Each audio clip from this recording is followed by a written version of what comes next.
ஒரு குறிப்பிட்ட புள்ளியில ஒரு குறிப்பிட்ட சக்தியை மட்டும் ஒரு குறிப்பிட்ட கட்சியை மட்டும் எதிர்த்து வெறுப்பு அரசியலை உமிழ்கிறார். அந்த அந்த அது வந்து மாசை வந்து எமோஷனலாவே வச்சிருக்கணும்னு நினைக்கிறாரு.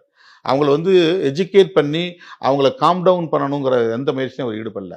அவர் அட்டென்ஷனை டைவர்ட் பண்றதுக்கு, அவங்கள அரசியலை நோக்கி கருத்தியல நோக்கி அவங்கள அரசியல் படுத்துறதுக்கு எந்த முயற்சியும் வரலாம் அவர் எடுக்கல. அந்த மாதிரி ஏதாவது ஒரு ஸ்பீச் நீங்க கொடுங்க பார்ப்போம்.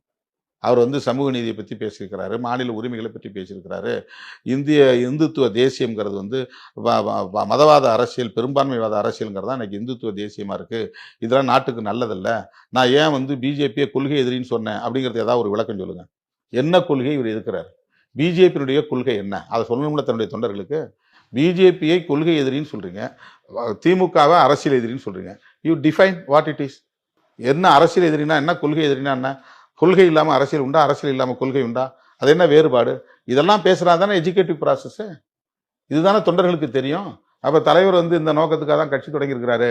ஆமா, திமுக வந்து இங்க தொடர்ந்து ஆட்சியில் இருக்கிறது நல்லதில்லை அப்படின்னு ஐடியாலஜிக்கலா ஒரு முடிவுக்கு வருவான். அப்ப கருத்தியல் சார்ந்த அப்ரோச் அவர்கிட்ட இல்லை, அந்த அணுகுமுறையே கிடையாது. வெறும் ப்ரொவோகேட்டிவ் ஸ்பீச் தான். அவங்கள உணர்ச்சி வயப்படுத்தணும், அவங்கள கோபப்படுத்தணும், திமுகவுக்கு எதிராக வெறுப்பை வெறுப்பை வெறுப்பை வந்து விதைச்சிக்கிட்டே இருக்கணும். இந்த இந்த இந்த கோபம் தான் ஒரு அனலா வந்து மாறி இன்னைக்கு இந்த நிலையில போய் நிற்குது. இதெல்லாம் தான் அந்த ஸ்டாம்பீடுக்கான காரணம்.